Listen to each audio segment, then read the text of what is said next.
The storm had faded, but what Ezekiel Marsh found in his yard made no sense. 2 Apache women lay half dead beside his dying cattle. Except they weren't just any women. They were giants. Even unconscious, their size stunned him. The smaller one stood over 6 feet tall, her body carved by years of survival. Broad shoulders, thick arms, the kind of strength most men only dreamed of. The other? Nearly 7 feet, with a frame that looked like it could stop a charging bull. Their beadwork gleamed with the kind of craftsmanship reserved for high-born warriors, jewelry worth more than Ezekiel's entire ranch. And they were alone.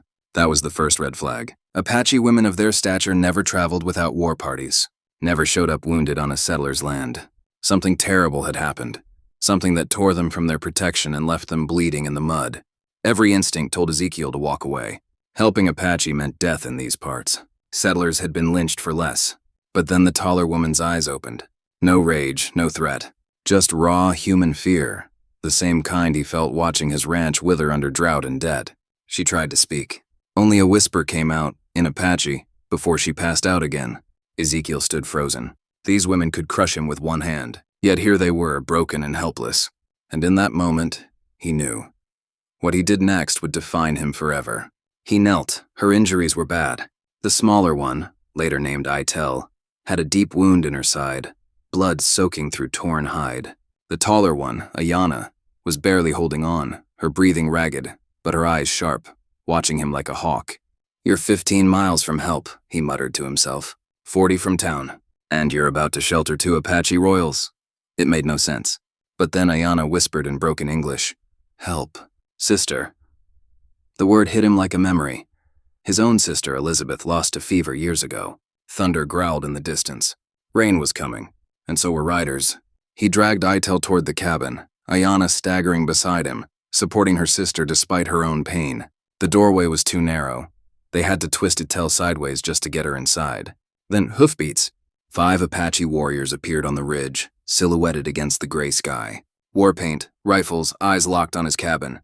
"They followed the blood trail," Ayana said, pressing a cloth to Itel's wound. "Why are they hunting you?" Ezekiel asked. Ayana's jaw tightened. Etel refused the chief's son.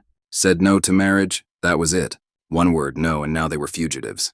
Ezekiel counted his bullets. 12 rifle rounds, 6 pistol. Not enough against 5 seasoned fighters. Itel stirred, feverish, speaking rapidly in Apache. Ayana's face darkened. "They're not here for us," she said slowly. "They're here for you." Ezekiel froze. He'd never harmed the Apache. Never stolen land. Why would they target him? Then Ayana's eyes locked onto his. 3 moons ago, a girl by the river, half drowned. You saved her." Memory crashed over him. A young Apache girl, tangled in branches, burning with fever. He'd stayed with her for 2 days, gave her food, guided her toward her people, then vanished without a word. "She was Chief Nalish's daughter," Ayana said. He swore a blood debt to the white man who saved her. But some warriors don't believe the story. They came to test it. The pounding on his door began. "White man, come out!" Ayana gripped his arm. "Tell them your name. Claim the debt." It was a gamble. If the chief honored his word, Ezekiel lived. If not, he'd just signed his death warrant. Heart hammering, he stepped to the door. "My name is Ezekiel Marsh," he called out. 3 moons passed, I pulled the chief's daughter from the creek and sent her home." Silence. Then, a new voice, older, calmer. "Show yourself, Ezekiel Marsh. Bring the women." Ayana helped Itel stand. Together they faced the door. When Ezekiel opened it, the lead warrior studied him with narrowed eyes. "You are smaller than she described," the man said. "She called you a giant who fought river spirits." Ezekiel almost smiled. "I'm just a rancher. She was caught in the current. I helped her free." The warrior's gaze shifted to Ayana and Itel, and something in his expression changed. Not anger, not suspicion. Recognition. The warrior's question hung in the air like gun smoke. These women shamed the chief's son. Why help them? Ezekiel felt 3 lives, his, Ayana's, Itel's, balanced on his next breath. Around him, 5 warriors waited, fingers resting on their weapons. "I helped them," he said quietly. "For the same reason I helped your chief's daughter." The gray-haired leader studied him a long moment, then turned to his men. They spoke in low, urgent Apache. When they fell silent, he looked back at Ezekiel. "Chief Nalish comes at sunrise," he announced. "He will decide if your blood debt covers their defiance. You will wait." And just like that, Ezekiel was sentenced to the longest night of his life. After the riders vanished into the dark, he and Ayanna tended to Itel by lamplight. The bleeding had stopped, but infection simmered beneath the swollen wound. Itel never flinched, just leaned against the wall, eyes closed, breathing through the pain. "Will he kill me?" Ezekiel asked. Ayanna tied a fresh bandage, not looking up. "Nalish is fair, but his son has allies. They say marrying Itel would unite clans. Peace, worth more than one white man's life."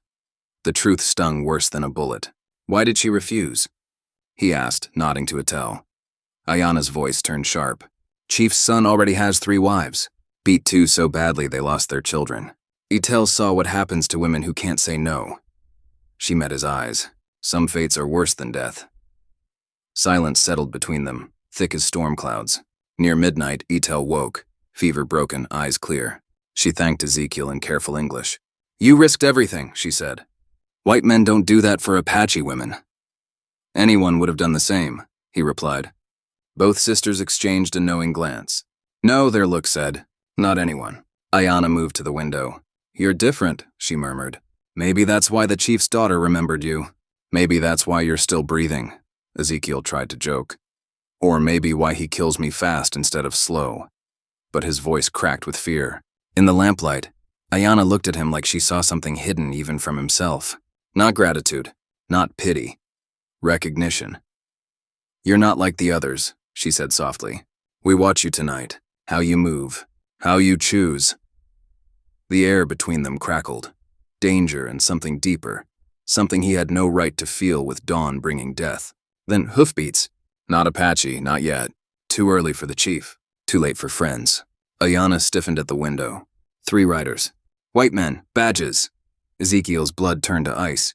A voice cut through the dark. "Marsh, come out slow. Hands where we can see him." Deputy Marshal William Kane stepped into the yard, his badge glinting like a threat. 2 lawmen fanned out behind him, hands hovering over their guns.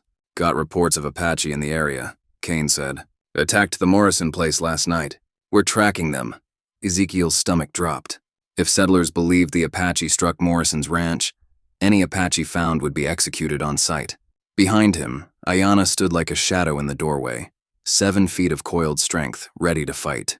Even wounded, she could break these men in seconds. Itel stayed still, but her body hummed with quiet power. "I haven't seen any Apache," Ezekiel lied, stepping outside and closing the door behind him. Kane's eyes narrowed. "Then explain the blood on your porch. Fresh, a lot of it." "Chopped wood," Ezekiel said. Axe slipped. "Show me the cut," panic flared. He couldn't fake it. Kane would know. One deputy knelt, examining the stains. "This ain't one person's blood. And these footprints," he pointed to deep impressions in the mud. "Bigger than any man I've seen." Kane's gaze locked onto the massive tracks, clearly made by the giant sisters. "What kind of company you keeping, Marsh?" Sweat beaded on Ezekiel's brow. "Don't know what you mean." Kane drew his pistol. "Step away from that door. We're searching your cabin." "You got a warrant?" "Don't need one for Indian killers," Kane snapped. "Move." Ezekiel knew. If they found Ayanna and Itel, all 3 would die. 2 for being Apache, 1 for sheltering them. Time ran out. He made his choice. "Wait," he said, voice steady despite the fear. "You're right. There are Apache inside. 2 women, badly hurt. They came here for help." Kane's gun swung toward him. "You admit to harboring hostiles?" Kane snarled. "I admit to helping 2 dying people," Ezekiel shot back. "Same as I would for anyone." Disgust twisted the marshal's face. "Apache sympathizer. You'll hang for this."